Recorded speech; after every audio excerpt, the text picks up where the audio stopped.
여러분 안녕하십니까? 뉴스제이 시작합니다. 동대문구가 청량한 꿈이 자라는 숲 정원 투어를 개최했습니다. 대구시가 대구광역시 지방대학 및 지역균형인재 육성지원협의회를 구성했습니다. 충청북도가 디지털 융합기술 활용 첨단 정밀 화학 소재 성능 고도화 지원 사업에 선정됐습니다. 포항시가 제9회 동북아 CEO 경제협력 포럼을 개최했습니다.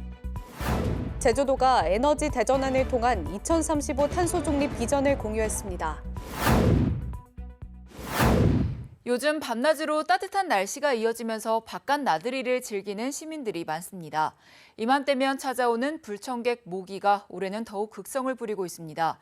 개체수가 7배 넘게 늘어난 데다 활동 시기가 빨라지면서 보건당국은 방역에 진땀을 흘리고 있습니다. 양산을 쓴 시민들이 산책로를 거닐고 한쪽에서는 운동하는 이들로 북적이는 광주천. 포근한 날씨에 바깥 활동이 많은 요즘. 시민들은 때 아닌 모기때에 시달리고 있습니다. 모기가 너무 많아. 아직 여름 태도 안 했는데. 눈에도 막 들어가 버리고 이렇게 가면 눈에가 많이 들어가요. 그냥 막 그래갖고 자전거 타기가 진짜 힘들어요. 광주 보건환경연구원이 채집기를 설치해 분석한 결과 지난달 모기 개체수는 1년 전에 비해 7.7배나 늘었습니다. 일찍부터 더위가 시작되면서 모기 활동도 왕성해진 겁니다. 올해 4월 평균 기온은 평년보다 2.6도 높아 역대 가장 높았고 지난달에도 1도 이상 높은 날씨가 지속됐습니다. 모기 등 해충 방역을 요청하는 민원도 작년보다 40% 넘게 증가했습니다. 사람이 많이 이제 다니는 공원, 풍암호수, 생활체육 공원 같은데 이런 데라든가 어린이 공원이나 그런데 아니면은 저희는 또 광주천이 흐르고 있잖아요. 운동하러 많이들 다니시니까 연무로 이제 방역을 하고 있습니다. 해마다 모기에 물려 일본 내염에 감염되는 환자만 20여 명. 질병관리청은 모기에 물리지 않도록 야외 활동 시 긴 옷을 입는 등 예방 수칙을 지켜야 한다고 조언했습니다. 수도권 소식입니다. 동대문구가 청량꿈 숲에서 청량한 꿈이 자라는 숲 정원 투어를 개최했습니다. 새롭게 조성한 청량꿈숲은 경인선철도와 서울 신답초등학교 사이에 위치한 340m의 녹지를 재구성한 정원입니다. 이번 정원 투어에서는 청량꿈숲 주변의 신답초등학교, 숭인중학교 학부모가 참여해 정원을 둘러보고 간담회를 가졌습니다.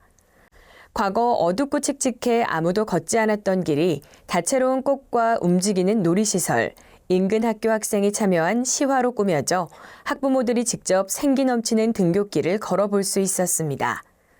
구는 꽃의 도시 동대문구답게 앞으로 서울시와 함께 5분 이내 어디서나 녹색 공간을 만날 수 있는 정원도시 동대문구를 만들겠다고 밝혔습니다.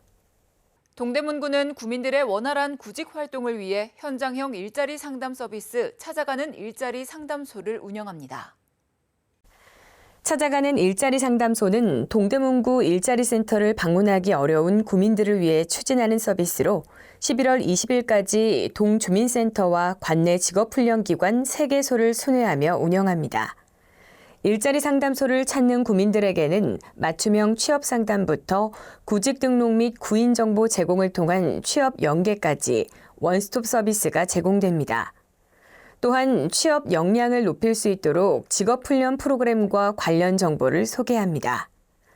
구직자와 구인업체는 상시 운영 중인 동대문구청 1층 일자리센터에서 전문직업 상담사와 1:1 상담을 통해 맞춤형 일자리 정보를 제공받을 수 있습니다. 은퇴 이후의 삶이 길어지면서 제2의 인생의 이모작을 준비하는 분들 많으실 텐데요. 마포 시니어 클럽에서는 50세에서 64세 마포 구민을 위한 마포 50플러스 행복 아카데미를 운영합니다. 마포 시니어 클럽이 은퇴 이후의 삶을 준비하는 50세에서 64세 마포 구민을 위해 마포 50플러스 행복 아카데미를 운영하고 있습니다. 마포 50플러스 행복 아카데미는 인생 설계 과정, 직업 체험 과정, 자격증 수료증 과정, 열린 강좌, 원데이 클래스 등 총 5개 프로그램으로 꾸려져 있습니다. 심리검사와 그룹 상담을 통해 자신의 잠재력과 강점을 알아가고 바리스타, 요양보호사 등의 직업을 체험하거나 자격증을 취득하며 취창업에 도전할 수 있습니다. 또한 부동산, 귀농, 귀촌 등 다양한 주제로 열리는 강연 프로그램과 공예품을 만드는 원데이 클래스에도 참여 가능합니다. 열린 강좌와 원데이 클래스는 65세 이상 마포구민에게도 열려 있으며 신청은 마포 시니어 클럽 누리집 및 유선 전화로 가능합니다. 서울형 키즈카페 중랑구 2호점인 중랑 실내 놀이터 양원이 문을 열었습니다. 중랑구가 지난 30일 서울형 키즈카페인 중랑 실내놀이터 양원 개관식을 가졌습니다. 이날 행사에 류경기 구청장과 주민 등 100여 명이 참석했으며 인근 어린이집 원생들의 축하 공연과 현판식 등이 진행됐습니다. 중랑 실내놀이터 양원은 전용 면적 797제곱미터 규모로 짚라인, 점프팡팡 등 놀이기구 13종도 갖췄습니다. 우리 실내 놀이터 오늘 개장을 계기로 아이 사랑하는 마음을 더 키우고 더 힘을 모아서 아이들 잘 키워나가는 중랑구를 만들었으면 좋겠습니다. 한편 구는 운영 시간 동안 전문 운영 요원을 배치할 방침이며 평일 오전 10시부터 오후 6시까지 이용할 수 있습니다. 이어서 광역시 소식입니다. 대전시가 충무체육관에서 제16회 대전광역시장배 미용예술경연대회를 열었습니다. 대전시가 주최한 이번 대회는 대전시 미용업 종사자들이 참석해 최신 미용 기술을 선보였습니다. 경연대회에서 우수한 성적을 거둔 60명의 참가자들에게는 대전시장상을 수여하고 전국대회 진출 및 국가대표로 선발될 기회를 제공합니다. 또한 개막식과 함께 K-뷰티 헤어쇼도 진행돼 뷰티 트렌드를 확인할 수 있는 화려한 볼거리를 제공했습니다. 대구시가 대구광역시 지방대학 및 지역균형인재 육성지원협의회를 구성하고 위촉식을 열었습니다. 대구시가 지역과 대학의 상생발전 및 지역인재 육성을 위한 협력사업 등을 논의하기 위한 대구광역시 지방대학 및 지역균형인재 육성지원협의회를 구성하고 3일 위촉식을 열었습니다. 협의회는 지역 13개 대학과 시의회, 교육청 등 대학 육성 관련 각계각층의 대표로 구성됐습니다. 향후 대구시는 육성지원협의회를 활용해 지역과 대학의 상생발전을 위한 현안 사항을 세부적으로 논의할 계획입니다. 아울러 실무협의회를 구성해 지산 학연 협력을 통한 지역 정주형 인재 양성 방안 마련을 위해 소통할 예정입니다. 이어서 강원도 소식입니다. 대한민국 월남전 참전자회 횡성군지회가 횡성참전기념공원과 횡성문화예술회관에서 제2회 해외파병 용사의 날 기념식을 개최했습니다. 매년 5월 29일은 해외 파병 용사의 날로 월남전 참전 용사를 비롯한 해외 전쟁 파병 참전 용사의 희생을 기리는 것에 대한 국민적 공감대를 통해 2022년 참전 유공자법 시행령 개정으로 지정된 국가기념일입니다.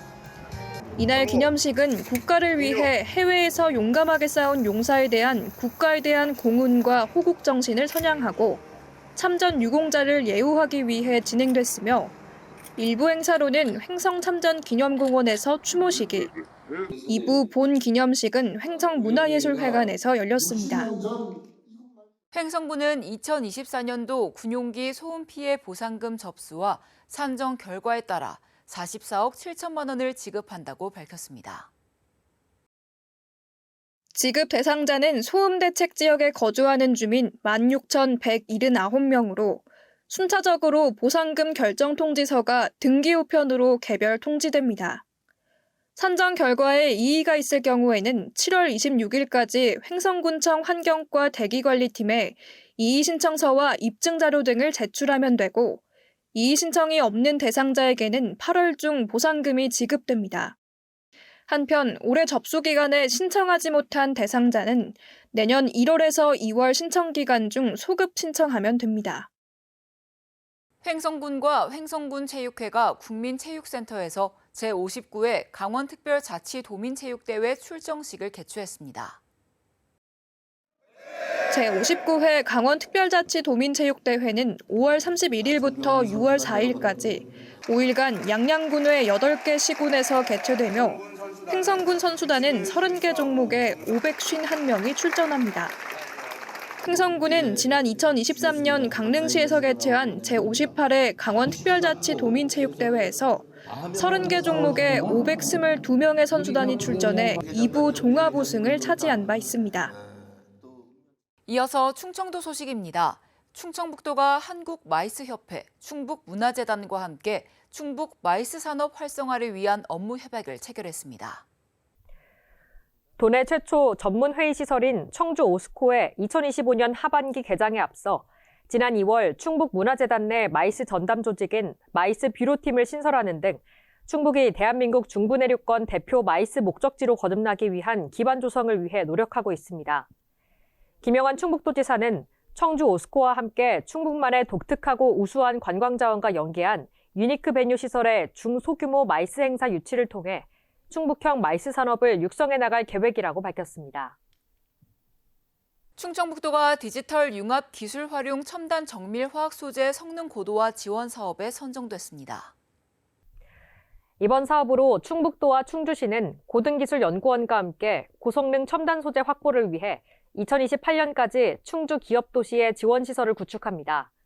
이에 따라 첨단 핵심 소재 분야에 디지털 기술 기반 3D 모사 분석, 성능 예측 시뮬레이션 기술을 융합해 설계 제조 비용을 절감하고 전주기를 지원합니다. 특히 이번 사업 선정으로 반도체 패키징, 2차 전지 양극재, 배터리팩 등 충북도 주력 산업 역량 강화에 크게 기여하고 디지털 기반 신소재 기술 혁신 중심에 서게 될 것으로 기대하고 있습니다. 계속해서 경상도 소식입니다. 경상북도가 고독사와 사회적 고립 예방을 위한 게이트키퍼 행복기동대 발대식을 개최했습니다. 이날 발대식에는 김학홍 행정부지사, 최태림 행정보건복지위원회 위원장, 22개 시군 행복기동대 700여 명이 참석했습니다. 이날 발대식은 행복기동대의 역할과 경상북도 고독사 관련 사업 추진 경과 소개, 행복기동대 시군 대표 위촉장 수여 및 선서 등의 순으로 진행됐습니다. 아울러 발대식에 참석한 700여 명의 행복기동대는 도민의 사회적 고립과 고독사 예방 활동을 선도하는 선언문과 함께 낭독하며 출발을 알렸습니다. 한편 자원봉사 인력 6천여 명으로 구성된 행복기동대는 고독사와 사회적 고립으로부터 안전한 지역사회를 조성하기 위해 노력할 계획입니다. 포항 밤바다를 화려하게 수놓은 2024 포항국제불빛축제가 막을 내렸습니다. 화려한 불꽃과 빛을 품은 1000대의 드론이 만들어낸 장관은 방문객들의 탄성을 자아냈는데요. 불과 빛의 향연으로 가득했던 올 포항국제불빛축제 소개해드립니다. 5월 31일부터 6월 2일까지 3일간 영일대 해수욕장 일원에서 2024 포항국제불빛축제가 열렸습니다. 이번 축제는 하이라이트, 포항을 밝히다를 콘셉트로 포항의 밤바다를 아름답게 수놓았습니다. 축제에는 데일리 불꽃쇼와 불빛 드론쇼를 비롯해 파이어 퍼포먼스 팀의 불도깨비 공연, 융복합 라이트 퍼포먼스 등 불과 빛에 특화된 다양한 콘텐츠가 가득했으며 영일대 청춘 토크쇼, 불빛 낭만 콘서트 등이 축제를 찾은 관광객들의 눈과 귀를 사로잡았습니다. 특히 국제불꽃 경연대회에는 영국과 호주, 중국, 3개국이 참가해 웅장한 불꽃 퍼포먼스를 선보였고 관람객들이 직접 우승팀을 선정하기도 했습니다. 이후 한국의 그랜드 피날레가 화려함의 극치를 달리는 불꽃 퍼포먼스로 관광객들에게 환희와 감동을 선사했습니다. 또 올해는 1000대의 드론이 포항 영일대 밤하늘을 아름답게 밝히는 불빛 드론쇼가 펼쳐지기도 했습니다.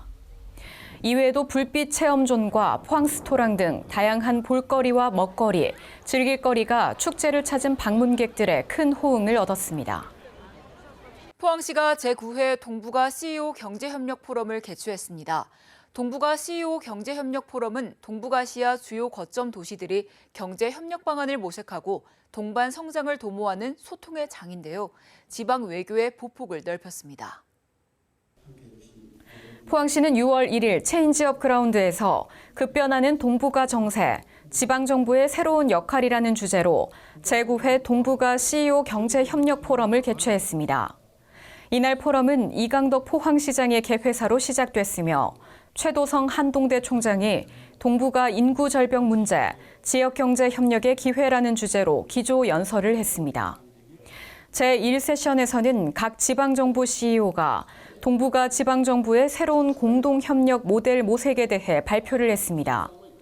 이강덕 시장은 위기를 넘어 기회로 동북아 지방정부 협력 방안을 주제로 국가 간 경쟁 속에서도 협력을 통해 상생 발전한 사례를 들어 동북아 지방정부 간 경제협력 지속 확대를 제안했습니다.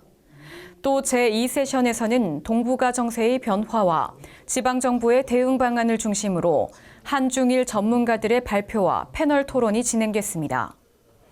한편 이번 포럼과 함께 국제무역상담회도 열려 CES 참가 업체들이 국외 바이어 상담의 기회를 가지는 등 실질적인 경제교류의 장이 됐습니다.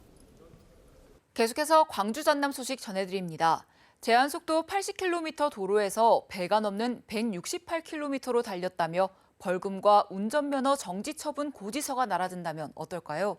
이 고지서를 받아든 당사자는 과속을 하지 않았다며 민원을 냈는데 모두 기각되자 소송을 제기했습니다. 법원은 무죄로 판단했습니다. 그 이유를 전해드립니다.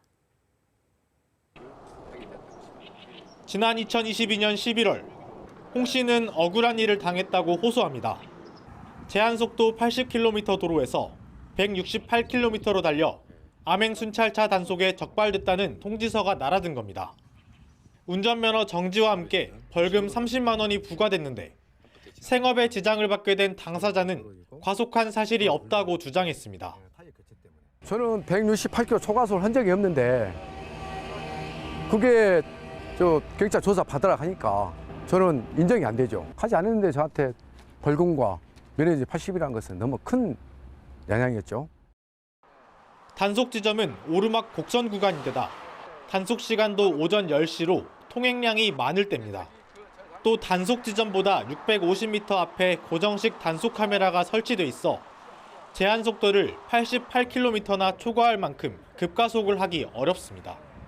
이 같은 운전자의 주장에 대해 경찰은 단속 사진 한 장을 내밀 뿐 이렇다 할 근거를 대지 못했습니다. 법원은 도로 사정상 단속 장비에 오류가 있었을 가능성을 배제할 수 없다며 홍 씨의 손을 들어줬습니다. 과거에 제주에서도 오류가 발생했던 사건이 있습니다. 오류를 밝힐 수 있는 그런 증거 자료를 수사기관에서 동영상으로 촬영을 했는데도 불구하고 이거를 확보하지 않고 보관하지 않았다는 것이 교통사고 예방을 위해 도입된 암행순찰차. 억울한 사례가 나오지 않도록 운영과 단속 과정에서 경찰 스스로 신뢰를 높여야 한다는 지적입니다. 기술의 발달로 자율주행 자동차 시대가 빠르게 다가오고 있습니다. 이런 흐름은 농촌에서도 그대로 이어지고 있는데요. 스스로 움직여 농사를 짓는 농기계가 속속 등장하고 있습니다. 급속한 고령화와 인력난으로 어려움을 겪는 농촌에 큰 도움이 될 전망입니다. 10년이나 된 중고 트랙터 한 대가 밭을 분주하게 오가며 콩을 심습니다. 그런데 운전은 사람이 아니라 자동으로 이루어집니다. 동선과 작업 내용이 입력된 키트를 트랙터 운전대에 부착해 움직이는 겁니다.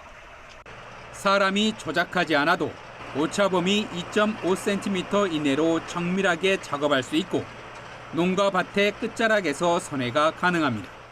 고정밀 RTK GPS 기술을 이용을 해서 트랙터의 위치를 파악하고 그리고 설정된 경로를 따라가는 것을 기본으로 하고 있고요. 직접 시연에 참여한 농민들은 스스로 알아서 해주는 자율주행 농기계를 크게 반겼습니다. 전방 주시하면서 뒤에 나온 그 작업까지 확인해야 되니까 목이 많이 아프거든요. 근데 그 피로도가 많이 줄어드니까 이 건강상에도 많이 도움이 된다고 생각합니다. 농촌 인구는 급격한 고령화로 지난 2020년 976만 명을 기록한 이후 2030년 943만 명, 2050년에는 840만 명으로 줄어들 것으로 추정됩니다. 농촌 소멸에 대한 문제 해결이라든지 농촌의 인력 부분에 대한 문제를 해결할 수 있는 그런 큰 효과를 볼 것이라 기대하고 있습니다. 고령화로 갈수록 일선 부족에 시달리는 농촌에 농기계 자율주행 시대가 다가오고 있습니다. 과일나무가 검붉게 변하면서 말라 죽는 과수화상병이 빠르게 확산하고 있습니다. 최근 전북 무주에서도 발생이 확인되면서 전남 농가에도 비상이 걸렸습니다. 방역복을 입은 방역요원들이 과수원 예찰에 나섭니다. 6월 초중순 급격한 확산세를 보이는 과수화상병을 예방하기 위해서입니다. 과수화상병은 과일나무의 잎과 열매 등이 검붉게 변하며 바짝 마르는 질병인데 전염력이 강하고 치료제가 없어 과일 에이즈라고도 불립니다. 지금 화상병 오게 되면은 배 산업이 폐농이 되기 때문에 우리 산업 자체가 안 되죠. 올해 과수화상병은 지난달 13일 충북 충주 사과과수원과 충남 천안 배과수원에서 처음 발생했습니다. 이후 경기도와 강원도 등 74개 농가로 확산하면서 농촌진흥청은 위기 단계를 주의에서 경계로 상향 조정했습니다. 현재까지 발생한 면적은 약 39헥타르인데 작년 이맘때 발생 면적 약 27헥타르보다 넓습니다. 최근 전북 무주에서까지 발생이 확인되면서 전남 농가에도 비상이 걸렸습니다. 국내 배 생산량의 약 20%를 차지하고 있는 나주시는 과수농가를 찾아가 방역을 홍보하고 있습니다. 방제 약제를 무상으로 지원하고 있고 농가분들의 교육과 현장 지도를 실시하고 있습니다. 과수원 출입 시 전정톱과 가위 등 기자재 소독을 철저히 하고 방제 약제를 미리 뿌려놓아야 합니다. 농업인들께서는 발생 지역 과원 방문을 최대한 자제해 주시고 출처가 불분명한 묘목이나 접수의 사용을 금지하시고 기온이 오르면 전염력이 더 강해지는 만큼 과수원을 주기적으로 살피고 의심 증상이 발견되면 당국에 즉각 신고해야 피해를 최소화할 수 있습니다. 특별자치도 소식입니다. 제주도가 오는 2035년까지 재생에너지와 그린 수소 기반 에너지 대전환을 통해 아시아 최초 탄소 중립 사회구현에 도전합니다. 정부 계획과의 연계 방안을 모색하며 실현 가능성을 높이고 있습니다. 제주도가 제3차 경제정책 전략회의를 열고 에너지 대전환을 통한 2035 탄소 중립 비전을 공유했습니다. 주제 발표에 이은 토론에서 참석자들은 재생에너지를 더 원활하게 수용할 수 있는 여건을 갖출 수 있도록 정부와 관련 기관과의 협력이 중요하다고 입을 모았습니다. 한편 제주도는 지역 경제 여건을 개선하기 위해 지난 3월부터 매월 경제정책 전략회의를 개최해 도와 유관기관 간 협력 방안을 논의하고 있습니다.